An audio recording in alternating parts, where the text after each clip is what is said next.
Leak मामले में ऐश्वर्या राय की मुश्किलें बढ़ती नजर आ रही हैं। ईडी ने एक्ट्रेस ऐश्वर्या राय बच्चन को समन भेजा है। तो बड़ी खबर इस वक्त की दिल्ली में ईडी के सामने आज पेश होंगी Aishwarya Rai Bachchan. Panama paper leak मामला ये जुड़ा हुआ। हालांकि आपको बता दें कि इससे पहले भी कई बार बच्चन फैमिली की मुश्किलें बढ़ती नजर आ रही थी, लेकिन अब आज इस तरीके से ईडी ने एक्ट्रेस ऐश्वर्या राय बच्चन को समन भेजा है। उसके बाद एक बार फिर से बच्चन परिवार की मुश्किलें बढ़ती हुई नजर आ रही है। और साथ ही साथ खबर यह भी है कि अमिताभ बच्चन को भी समन भेजा जा सकता है।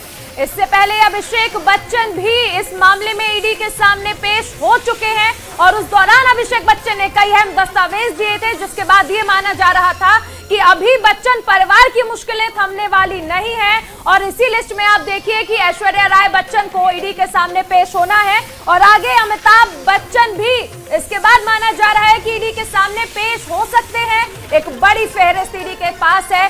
उन तमाम सवालों का सामना आज ऐश्वर्या राय बच्चन को करना है। बिल्कुल, तो ये मामला दरअसल पनामा पेपर लीक मामला। इस मामले में आपको बता दें कि सिर्फ एक्ट्रेस ही नहीं बल्कि नेता, अभिनेता, खिलाड़ी, कई लोग ऐसे हैं, कुल मिलाकर के 500 के करीब ये आंकड़ा है, जिनके खिलाफ आपको बता दें कि पूरा मामला जो है वो चल रहा है। और ऐसे में अब इसमें सबसे बड़ी अहम कड़ी जो है वो है ऐश्वर्या राय, क्योंकि बहू बच्चन परिवार की बहू है ये। और लिहाजा जिस तरीके से इस परिवार का नाम है और उस परिवार के साथ जब इस तरीके का कोई मामला जुड़ता है तो वो अपने आप में सुर्खियां बन जाता है। लेकिन ये मामला बहुत पुराना और अब आके एक बार फिर से मुश्किलें बढ़ती हुई नजर आ रही है पनामा पेपर लीक मामले में ऐश्वर्या राय बच्चन की।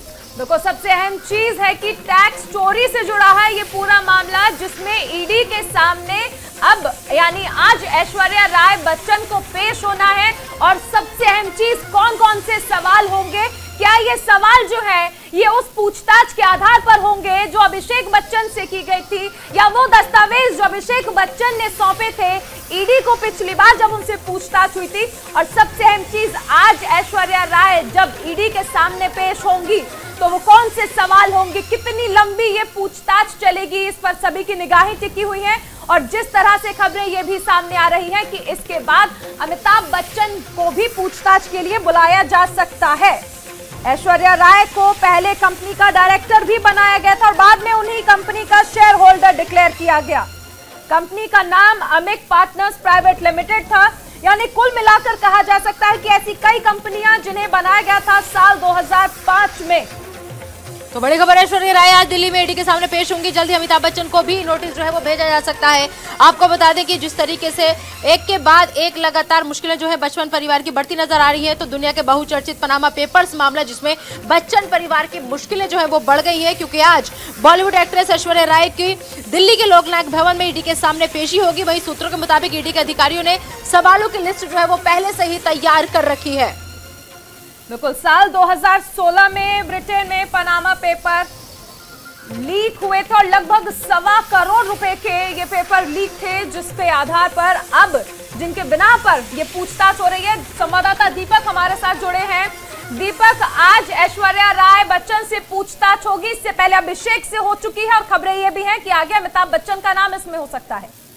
जी देखिए, आज उनको ईडी ने नोटिस दिया था, पर अगर हमारा सूत्र जो है जो न्यूज इंडिया के सूत्र है वो बता रहे हैं कि आज वो दिल्ली नहीं आ रही हैं। किसी कारणवश उनको आज ईडी के सामने पेश होना था, पर वो आज दिल्ली नहीं आ रही है। इसको लेकर जो ईडी के अधिकारी वो अब एक्शन मोड में है और वो उनसे वो पूछताछ करने के लिए लगातार जो एक सवालों की फहरिस्त थी वो उन्होंने ईडी ने किया था, बट किसी कारण उन्हें अभी तक वो दिल्ली नहीं पहुंची। और अभी हमारे जो सूत्र बता रहे हैं वो आज दिल्ली नहीं आ रही है। हो सकता है कि कल वो दिल्ली आए।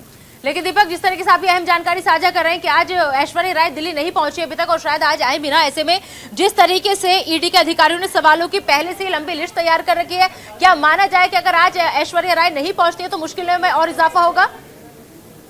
लगातार ईडी जो है इस पनामा पेपर लीक में लगातार छानबीन कर रही थी और इसीलिए आज उनको बुलाया गया था। पर क्योंकि ऐश्वर्या राय की तरफ से अभी तक ईडी के पास कोई जवाब नहीं आया, तो इसको लेकर जो ईडी के जो अधिकारी उस वक्त लहजे में कई अधिकारियों से हमारी बात हुई तो उन्होंने कहा साफ कि अगर आज वो अभी तक 10 बजे के बाद अगर मान लीजिए कि 12 बजे तक अगर जवाब उनका नहीं आता तो फिर हम आगे की कार्रवाई करेंगे। आप नजर बनाए रखें। फिलहाल इस तमाम जानकारी के लिए बहुत बहुत शुक्रिया।